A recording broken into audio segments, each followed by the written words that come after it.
Buok chapter 311 finally gave us a lot of answers to questions we've been asking for a while. We are only 2 hours away from starting the first match versus Nigeria. We got the review for the Buratsuta 3 project, when they are joining and the chosen players too. And on top of all that, we see Isagi feeling at the peak of his game, confident, sharp, and even calling out the other Buok players to step up and play better. His trip to Europe clearly made him better than he was in the NEL. So let's start with the first page. There is only one day until the World Cup starts. At the end of the last chapter there were 2 days left, and we see the Buok players training. It looks like they are having an 11 vs 11 match. Ego is standing nearby observing their training session. Hiyori gives a pass to Isagi and he scores. Nico and Ario tried to stop him but they couldn't. Chigiri tells Isagi that it was a great shot, but Isagi says no. Then he tells Hiyori that he was a bit late with that pass. If he doesn't send that cross a bit earlier, then at the world's top level that pass would have been easily blocked. Hiyori says okay, he gets what Isagi is saying, but he can't pull off that right away. He is not a robot and he might break down before their official match even starts. And Karasu joins in to defend Hiyori, saying that Isagi is asking for too much. It is clear that Isagi saw something in his Europe tour. I mean, he is clearly one level above the Buok players right now. I don't think that he is being rude or anything, it's just that he wants to win and wants the other players to play better too. In the next page, Isagi is asking Karasu what kind of lukewarm crap he is saying. Their goal is to win it all, ain't that right? What is wrong with pushing his vision onto Hiyori? Hiyori says that he is fine with Isagi saying all that, but Karasu doesn't let it slide and tells Isagi that he could have said it in a better way. It's not like he meant it in a bad way, he was just giving his opinion. Then Karasu tells him to not say that Hiyori is lukewarm, he isn't doing bad. Hiyori and Karasu have known each other since they were kids, so I guess it makes sense that Karasu is defending him. They are just about ready to start fighting, but Taiko steps in to defuse the situation. He tells them to be fired up on the inside, but to stay cool when communicating. Then they both apologize to each other and move on. Also, Isagi's shirt has the number 1 on it. Maybe each shirt reflects the ranking of the currently best among them. But then Rin goes after Isagi and tells him that he is getting a bit ahead of himself. He already thinks he is the center of the team and everything will go the way he wants it to go. He will be the center of the team when he defeats Rin completely this time. The rivalry continues between those two.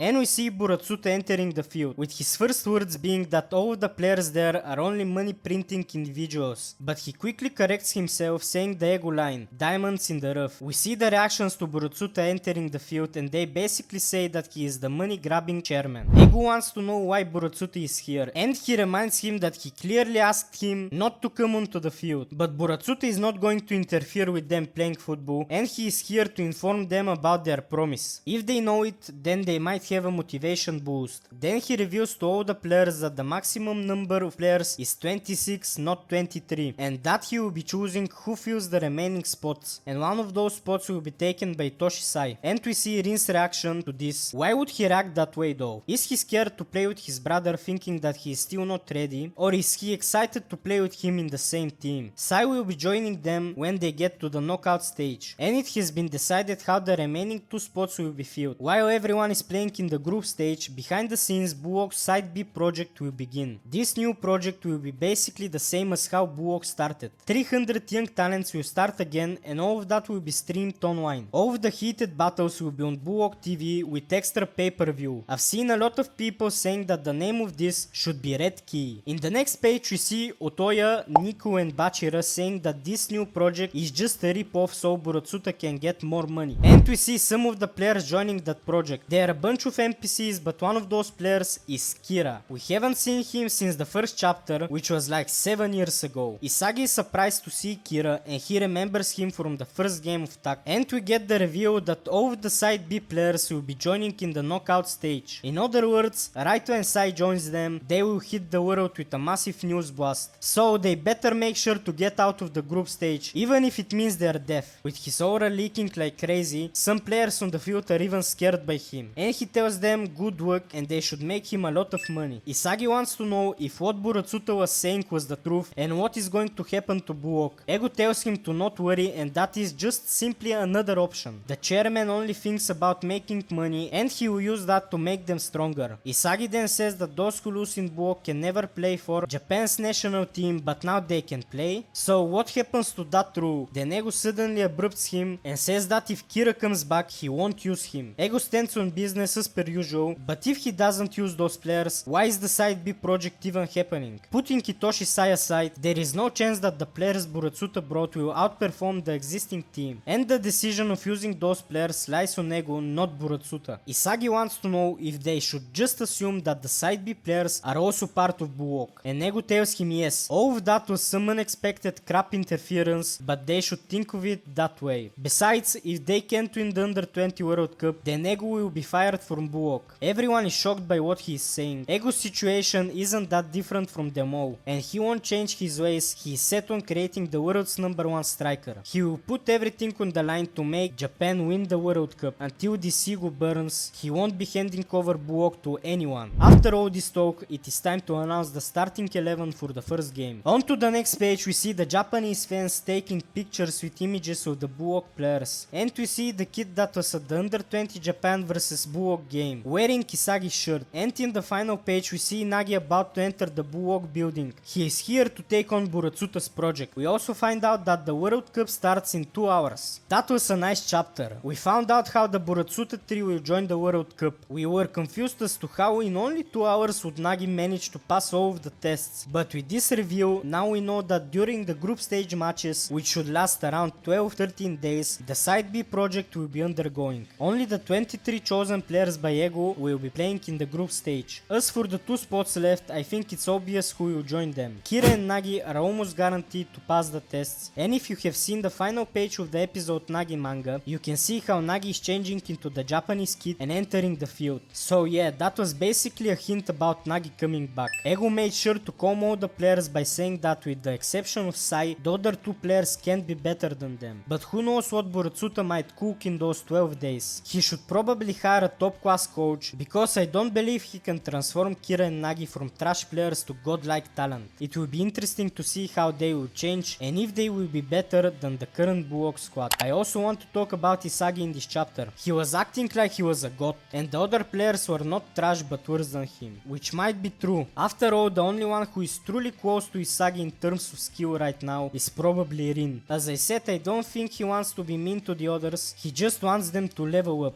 We still don't know what he saw in his 14 days of training, but we can guess that he got a lot better from watching how the world's best teams play. He also probably saw all of the new Gen 11 players, so that could have given him a boost too. But is all of that a foreshadowing of Buok's downfall during the World Cup? Is Isagi going to become too full of himself, making Buok get eliminated from the tournament? If we are getting the real World Cup after this Under 21, then it's possible that Buok might not win it, and they will have a chance to return for the real thing and win it. But who knows? All of that is just speculation and theories. In the next chapter, we should see the starting 11 for the first game and who will be the captain. We've seen that Isagi can lose his composure in certain moments, but Aiku was able to step in and defuse the tension between him and Karasu. So if Isagi isn't going to be the captain, then it seems pretty clear that Aiku is the most obvious choice to take on that role. Tell me your thoughts about this chapter in the comments, and if you like this review, make sure to subscribe. Thanks for watching, see ya!